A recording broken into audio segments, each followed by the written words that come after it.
Hi guys, and welcome back. Today we are going to be talking about a simple rule that you can use to win your pawn endgames. Now, if you are like me and you hate studying endgames because you find them boring and theoretical, then I completely understand. But understanding the theory behind the endgames is going to make the difference as to whether you win, lose, or draw these games. So when you end up in a pawn endgame and you don't know what to do because you didn't watch this video, you will only have yourself to blame. So with that, let's jump right into it. Okay, so to understand this rule that I'm going to share with you, there are two concepts you first must understand. What we are looking at here is the basic position. This is something you must know and commit to memory.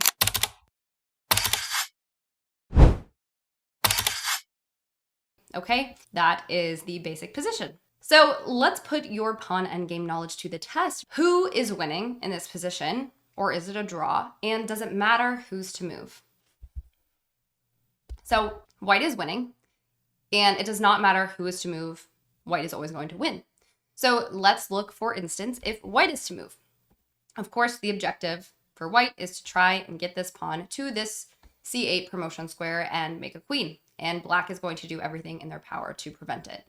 If white's to move, we can play king d6. The black king is going to go to d8 to retain control of this square. And now we can start pushing our pawn with c6. The black king is going to go to c8. And on the next move, after we play c7, the black king is forced off of the back rank, and there is nothing they can do to stop the promotion. We are going to be getting a queen. If black is to move, it's even simpler. Let's say black plays king b8, white can play king d7, and they are already controlling this promotion square. And because they have this pawn to move, they don't have to move their king, and there's nothing that can be done to stop it. So this is the basic position. First thing to know. The next thing to know are the key squares of the pawn. In this video, we're going to be specifically talking about the pawns from the B file to the G file. The pawns on the rook flanks are different, so I'm going to make a separate video about those. If the pawn is between the B and G files and it has not yet crossed the 5th rank, the key squares can be identified as 2 files ahead, the 3 squares directly in front of the pawn. Or you can categorize it as 2 knight moves ahead and a square in between. Whatever's easiest, these are the key squares of these pawns. And similarly, for black coming this way, it is the same rule, 2 files ahead, the 3 squares directly in front of the pawn. Okay? Again, these are for pawns between the B and G files that have not yet crossed the 5th rank. So what happens when a pawn crosses the 5th rank? Once the pawn is on or past the 5th rank, the key squares become the 3 squares directly in front of the pawn. So the 3 places a pawn could move, whether it be attacking or moving forward. And finally, if the pawn is on the 7th rank, it is slightly different. It still has these squares directly in front of it, but also the 2 squares adjacent to the pawn are going to be key squares as well. Okay, so we understand the 2 concepts, key squares and basic position. What is the rule? If the attacking king occupies one of the key squares, the attacker is winning. But it's important to note that just because the attacking king is not occupying those key squares, it doesn't mean that they are not winning. And similarly, just because the opposing king is in one of those key squares, it does not mean that the attacker is losing. And we will get into some examples that will help bring this into clarity for you. But what you need to do as the attacker in this pawn endgame is get your king to occupy those key squares and then obtain the basic position, and you will be winning. And similarly, if you are trying to obtain a draw, you need to prevent the attacker from doing that. So let's put this into practice and go to the board. Okay, we have a position here. It is white to move and win. See if you can figure out how to use this rule to your advantage to win the game for white. So the first thing we must do is identify the key squares of this pawn on g3. We see that this pawn is on the G file. It is below the 5th rank, so these are the key squares of this pawn. It is 2 files ahead, the 3 squares directly in front. We need to figure out how white can occupy these squares. So first we can look at what happens if we play king f3. And we'll see here that black can use this concept of opposition by playing king f5. And all of a sudden, our king cannot advance to either of these 3 squares So we are not going to be able to reach these key squares. So the only route for us to get there is to play king h3. Black king goes to f5.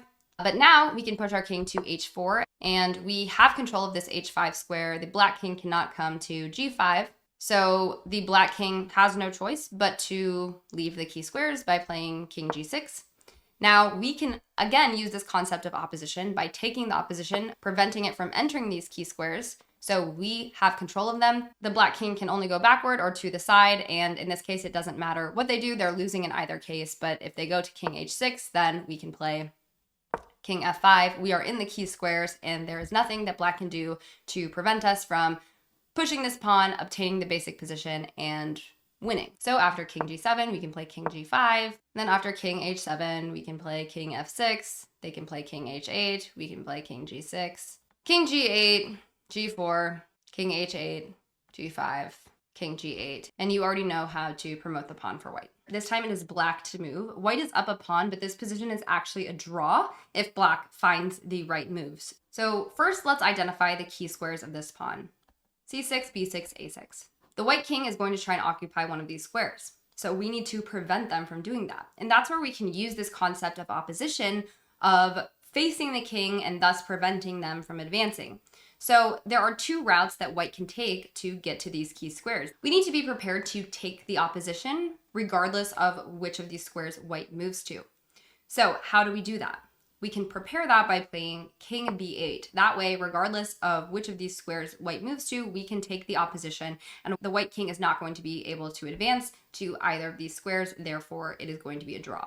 Another position here, black to move. It looks like white is winning here because they are going to be capturing our pawn. There's nothing we can do to get this pawn across the board. But actually, this position is a draw if we find the best moves as black. So let me ask you, what are the best moves for black here to obtain the draw? So one thing to note is that the rule of the key squares only applies when there's one pawn left on the board. So white wants to eat this pawn and then get their king to the key squares so that they can obtain the basic position and win. So if white plays something careless, like king f7, white is winning because on the next move, they can play king e5, threatening to eat this pawn and occupying the key squares of this pawn on e3. So instead, what we must do is restructure this position, changing the key squares of this pawn on e3 by pushing this pawn on d4. White is forced to take. And after king f8, king f5, king f7, king e5, king e7, king d5, king d7, and this is a draw. Remember that the basic position requires that the king be on the 6th rank and the other king be on the 8th rank. This is a draw.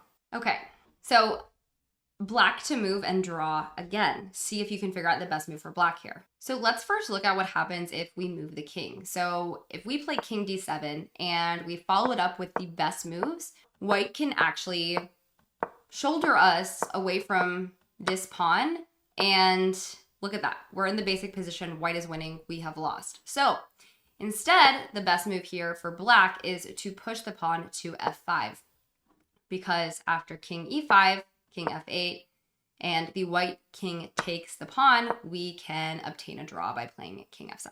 Okay, another position here. This is white to move and win. So this puzzle is really just to illustrate that you need to be careful not to just start pushing your pawn, because what happens if you do this?